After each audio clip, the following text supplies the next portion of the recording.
శ్రీ గణేశాయ నమః. వైశాఖ మాసం ఈరోజు 5వ రోజు. వైశాఖ పురాణం నందలి 5వ అధ్యాయం వైశాఖ మాస విశిష్టత గురించి మనం తెలుసుకుందాం. నారదుని మాటలను విని అంబరీష మహారాజు నారద మహామునితో తిరిగి ఈ విధముగా పలికెను. వైశాఖ మాసము ఇతర మాసముల కంటే తపోధర్మాదుల కంటే అధికము ఉత్తమము అని చెప్పిన మాట నాకు అంత సరిగా అర్థము కాలేదు మహర్షి.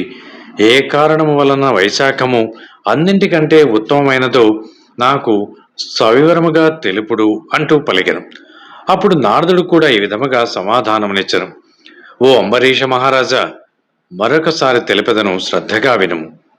కల్పాంత కాలమున సృష్టి అంతమగు సమయమున దేవతలకును ప్రభువు అయినటువంటి శేషసాయియగు శ్రీ మహావిష్ణువు లోకములు అన్నింటినీ తన ఉదరమున నిలుపుకొని ప్రళయకాల సముద్రమున శయనించి ఉండెను. జీవరూపమున అనేకత్వమునందిన తన మహిమను తనయందే ఉపసంహరించుకొని ఉండెను. నిద్రాంతమున వేదములు శ్రీ మహావిష్ణువును మేల్కొల్పినవి. దయానిధియగు శ్రీమన్నారాయణుడు శృతి ప్రబోధమున మేల్కొని తన ఉదరమునందున్నటువంటి సర్వజీవ లోకములను రక్షింపనించను. తన ఉదరమున విలీనమై ఉన్నటువంటి ప్రాణికోటికి తగిన కర్మ ఫల ప్రాప్తికై సృష్టిని మళ్ళీ ప్రారంభింపవలయను అన్న కోరిక కూడా కలుగగానే సర్వలోకాశ్రయమైన సువర్ణ పద్మము ఆయన నాభి నుండి వెలువడెను. విరాట్ పురుషునికి చెందిన వాడగు బ్రహ్మను పురుష నామముతో సృష్టించను. వానితో పాటు 14 భువనములను కూడా సృష్టించను. భిన్న భిన్నములకు కర్మలను ఆశ్రయించిన వివిధ ప్రాణులను, వారి కర్మ ఫలాలకు అనుకూలముగా త్రిగుణములను, ప్రకృతిని, రాజులను, వర్ణాశ్రమ విభాగములను, ధర్మ విధానమును సృజించను. పరమేశ్వరుడు అగు శ్రీమన్నారాయణుడు తన ఆజ్ఞారూపములుగా చతుర్వేదములను, తంత్రములను, సంహితలను, స్మృతులను, పురాణ ఇతిహాసములను ధర్మ రక్షణకై సృష్టించను. వీనిని ప్రవర్తింపచేయుటకై ఋషులను కూడా సృజించను. ఋషులు ఆచరించి ప్రచారము చేసిన వర్ణాశ్రమ ధర్మాలను తమకు తగినట్లుగా ప్రజలు ఆచరించుచు సర్వేశ్వరుడు శ్రీ మహావిష్ణువునకు సంతోషము కలుగునట్లుగా ప్రవర్తించుచుండిరి. సర్వోత్తమములకు తమ తమ వర్ణాశ్రమ ధర్మములను ఆచరించుచు ప్రజలను, వారి ధర్మాసక్తిని, ధర్మాచరణమును తాను స్వయముగా చూడవలనని భగవంతుడు తలచను. అప్పుడు ఈ విధముగా ఆలోచించను. తాను సృష్టించినటువంటి వర్షాకాలము, వర్షముల వలన బాధలు ఉండుటచే పీడితులకు ప్రజలు ధర్మాచరణమును సరిగా చెయ్యలేరు. అట్టి వారిని చూచినా తనకు తృప్తి కలగదు. సరికదా, కోపము కూడా వచ్చును. కావున వర్షాకాలమున ప్రజలు ధర్మ ప్రవర్తనను పరిశీలించుట తగదు. శరత్కాలమున వారి కృషి వ్యవసాయము పూర్తి కాదు. కొందరు అప్పుడే పండిన పండ్లను తినుచుందురు. నేత్ర వ్యాధులు, చలి మున్నగు వానిచే పీడింపబడుచుందురు. ఇట్టి పరిస్థితులలో వారి వారి ధార్మిక ప్రవృత్తిని పరిశీలింపచూచుట ఉచితము కాదు కదా. వ్యగ్రులై ఏకాగ్రత లేని వారిని చూచినచో నాకేమి సంతోషం కలుగును చెప్పు. హేమంత ఋతువును చలి ఎక్కువగా ఉండును. జనులు ప్రాతకాలమున లేచి సూర్యోదయమునకు ముందుగా లేచి స్నానాధికములను ముగించుకొనజాలరు.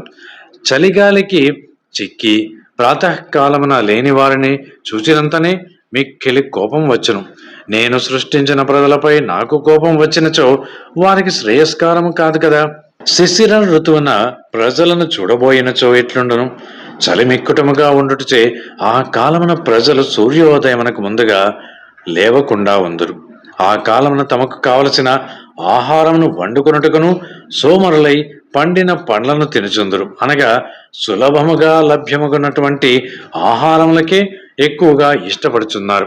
చలికి భయపడి స్నానమునే మానివేయు స్వభావము కూడా కలిగి ఉందరు. స్నాన విముఖులైన వారు చేయగలిగిన సభక్తికమైనటువంటి కర్మ కలాపములు ఎట్లుండును. ఈ విధముగా చూచినచో వర్షాకాలము నుండి శిశిరము వరకు ఉండునటువంటి కాలమున ఏవే విధములైనటువంటి ప్రాక్తన కర్మలకు లోబడి ప్రకృతి వివసులైన ప్రజల నుండి భక్తిపూర్వక కర్మ ధర్మానుష్ఠానమును ఆచరింపరాదు. వసంతకాలము స్నానదానములకు, యాగ భోగములకు, బహువిధ ధర్మానుష్ఠానములకును అనుకూలమైనటువంటి కాలం. మరియు ప్రాణధారులకు బహువిధ ధర్మానుష్ఠానమునకును అనుకూలమైన కాలము గనక ఆహార పదార్థములు సులభముగా లభ్యమగును. సులభమైన ఏ వస్తువు చేతనైనను తృప్తిని పొందవచ్చును. ఏ విధముగానైనచో సర్వప్రాణిగతమైనటువంటి జీవాత్మకును ఏదో ఒక విధముగా నీటిని పండ్లను దానము చేసిన సంతృప్తిని కలిగించి, ఆ విధముగా సర్వవ్యాపినగు నాకును కూడా సంతృప్తి కలిగించుచు సవకాశమును భక్తులకు ప్రజలకు సులభ సాధ్యమయ్యుండును. కర్మిష్ఠులకు భక్తులు ఎల్లప్పుడూ కర్మ పరాయణుడై ధర్మ వ్రతమును ఆచరింతురు. ఆ విధముగా చెయ్యలేని వారికి వసంతకాలము కర్మధర్మానుష్ఠానమునందు తగింది. వసంతకాలమున సర్వ వస్తువులను సులభ సాధ్యములగటచే ధర్మకర్తల అనుష్ఠానము దాన ధర్మ భోగములకు యుక్తమైన కాలం. పత్రము, పుష్పము, ఫలము, జలము, శాఖము, పుష్పమాల, తాంబూలము, చందనము, పాదప్రక్షాళనము వీటిని దానము చేయవచ్చును. దానము చెయ్యునప్పుడు వినయము, భక్తి మున్నగు గుణములు ఉండవలను. దానము పుచ్చుకున్నవారు వ్యక్తి సాక్షాత్తు శ్రీ మహావిష్ణువునిగా భావించి భక్తి భావన ముఖ్యము కలిగి ఉండను. అట్టి భావనలనే విలువ కట్టరానంత పుణ్యమును మనకు లభించును.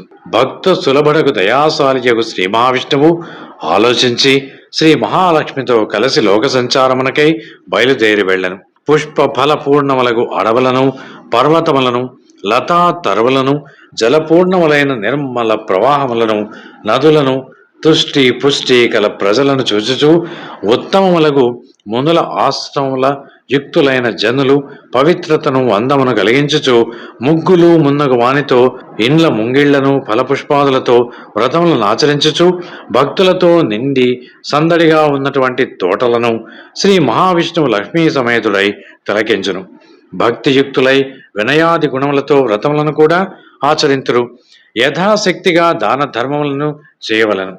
మహాత్ములను అందరినీ చూచుచూ అభ్యాగతుడై అతిథి అయి బహురూపములతో వచ్చి ప్రజల ధర్మ కర్మ అనుష్ఠానములతో పాలు పంచుకొనుచు సప్రీతుడై అఖండ పుణ్యమును కూడా పొందుదును. కావున ఇట్లు లోక సంచారము చేయు లక్ష్మీ సహితుడకు శ్రీ మహావిష్ణువును స్తుతించుచు సిద్ధులు, చారణులు, గంధర్వులు, సర్వదేవతలు కూడా వెన్నంటి యందురు. తమ తమ ధర్మములను ఆచరించుచు భక్తితో ఎంతో వినయముతో దాన ధర్మములను వ్రతములను చేయుచు అన్ని వర్ణముల వారిని, అన్ని ఆశ్రమముల వారిని చూచిన వారును సంప్రీతులై శ్రీ మహాలక్ష్మి సమేతుడై ఇంద్రాద్రి సర్వదేవత పరివేష్టితుడై చైత్ర వైశాఖ జ్యేష్ఠ ఆషాఢ మాసములందు భూలోక సంచారము చేయుచు శ్రద్ధాశక్తులతో వ్రతములను పూజలను చేయుచు శక్త్యానుసారం దాన ధర్మములను చేయు వారినందరినీ అనుగ్రహించుచుందురు. కోరికలను మించి వరములను కూడా ఇత్తురు. వైశాఖ వ్రతము ప్రీతికరమైన వ్రతము. ఈ వ్రతమును ఆచరించుట వలన శ్రీ మహావిష్ణువు సర్వదేవతలు సంప్రీతులై వరములు ఎన్నో ఇత్తురు. సపరివారముగా వచ్చిన మహారాజును నగరము, గ్రామములు, వనములు, పర్వతములు, నదీ తీరములు మున్నగు చోట వసించు జనాలు దర్శించి యథాశక్తిగా తమకు తోచిన పత్రము, పుష్పము, ఫలము మున్నగు వాటిని సమర్పించుచు ఓ మహాప్రభు తమ ఏలుబడిలో సుఖముగా ఉంటిమి అనుగ్రహింపుము అంటూ కోరుచుందురు. అందుచే వైశాఖ మాస వ్రతము కార్తీకము, మాఘశిర మాసముల కంటే కూడా మరింత ఉత్తమమైన వ్రతమైనది అంటూ నారద మహర్షి అంబరీష మహారాజునకు వైశాఖ మాస నిష్ఠతను ఎంతో సులభుగా వివరించను. వైశాఖ పురాణం 5వ అధ్యాయం సంపూర్ణం. Thanks for watching. Please comment, like, share and subscribe our channel.